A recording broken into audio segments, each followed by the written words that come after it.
It happened on an ordinary Tuesday afternoon in a small American town.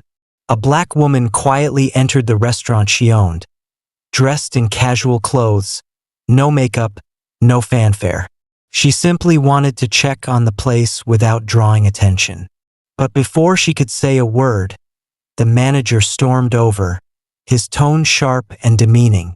He assumed she was there to ask for work, or worse, to clean up.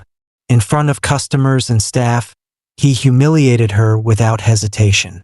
What he didn't know, she was the owner, and everything he just did would change his life forever. The woman stood there, stunned but composed. The entire dining room had gone quiet. A few diners awkwardly glanced down at their plates. Others watched, eyes wide, waiting to see what would happen next. The manager, red in the face, pointed toward the kitchen. "You can't just walk in here. If you're here for housekeeping, go around back. Staff use the rear entrance." Her eyes narrowed, not in anger, but in something far more unsettling: calm authority. Still, she said nothing. He pressed on, now louder. "Ma'am, I'm asking you nicely. Customers don't like being disturbed." One of the waitresses gasped quietly. She had seen the woman before, in framed photos on the office wall, smiling at ribbon cuttings, shaking hands with city officials. But fear kept her silent. Then the woman reached into her tote bag, pulled out a set of keys, and held them up. "Do you know what these are?" she asked quietly. The manager blinked. "I don't care what kind of scam. They're the master keys to this restaurant," she interrupted, her voice like cold steel. "The one I built from the ground up. The one you were hired to manage just 3 months ago." A beat of silence passed. The room seemed to hold its breath. But instead of apologizing, the manager scoffed. "If you're the owner, prove it. Anyone can say that." The woman tilted her head slightly, then smiled, but it wasn't friendly. It was the kind of smile that said, "You've already lost, you just don't know it yet." Then she turned to the closest waiter and said, "Call Marcus from legal. Tell him it's time." The waiter froze. "Marcus from legal?" he repeated, unsure if he'd heard her right. She didn't blink. "You heard me." The manager let out a nervous laugh, glancing at the customers who were now openly watching. "This is ridiculous. You're disrupting my restaurant." She turned to him slowly. "Your restaurant?" He tried to recover. "I mean, the restaurant I run."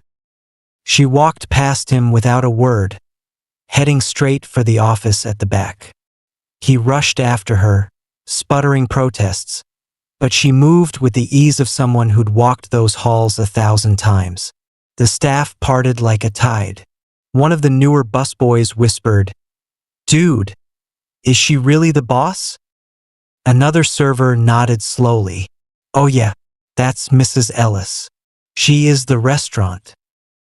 Inside the office, she unlocked the desk drawer with one of the keys, pulled out the incorporation papers, tax documents, payroll logs, everything, her name at the top, her signature at the bottom. She laid them out neatly on the desk, then looked the manager in the eye. "I gave you a chance," she said. "A real job, a generous salary, health insurance. And this is how you treat people you think are beneath you." The manager's face had turned pale. There was a knock at the office door. A tall man in a dark suit stepped in, briefcase in one hand, phone in the other. "Marcus Barnes, legal counsel," he said with a nod. "Got here in 8 minutes. I brought the termination papers just in case." The manager staggered back. "Wait, no. You can't fire me over a misunderstanding." Mrs. Ellis didn't answer. She simply turned to Marcus and said, "Also pull the footage. I want the security cams from today." Everything from the moment I walked in. Marcus nodded. Already on it. The manager looked like he might faint. You're not gonna call the cops, are you? Mrs. Ellis tilted her head, genuinely considering it. And just then, her phone buzzed. She glanced at the screen. A local reporter. Word was already getting out. Mrs. Ellis let the phone buzz for a moment in her hand, then answered calmly. Yes. Pause. I'm in the middle of something, but yes, you can come by in 20. No photos inside. We'll talk outside. She ended the call and slipped the phone back into her bag, then turned to Marcus.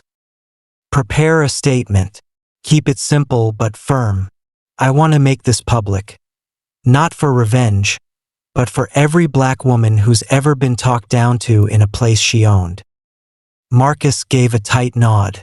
Understood. The manager slumped into the office chair, silent now, as if all the bluster had finally leaked out of him. I didn't know, he muttered. Mrs. Ellis stared at him for a long, quiet moment. That's the problem, she said. You never thought to ask. You saw a black woman and assumed she was here to clean your mess. She walked to the door, then stopped. You know what's worse than being humiliated? Watching someone like you think you can get away with it. Then she turned to Marcus. Make sure his final paycheck is fair. I want no reason for him to claim victimhood later. Outside, the air was buzzing. A few customers were on their phones, already whispering the story to friends. The waitress who had recognized Mrs. Ellis stood near the kitchen, watching her with quiet awe. Mrs. Ellis gave her a small nod. You okay? The girl nodded quickly. Yes, ma'am. Thank you. Mrs. Ellis walked out through the main doors, head high, shoulders squared, and paused on the sidewalk, where a local news van was already pulling up. She took a deep breath. It wasn't just about this moment. It was about all the moments like it that never made the news. When the reporter stepped out and raised a mic, Mrs. Ellis spoke first. Before you ask me anything, I just want to say this. Power doesn't always look like what you expect. Sometimes it wears jeans and a hoodie. Sometimes it walks in quietly and listens before speaking. And sometimes it's black, it's female, and it owns the building.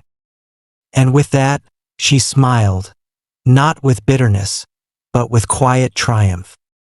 This wasn't just the end of a bad day. It was the beginning of something bigger.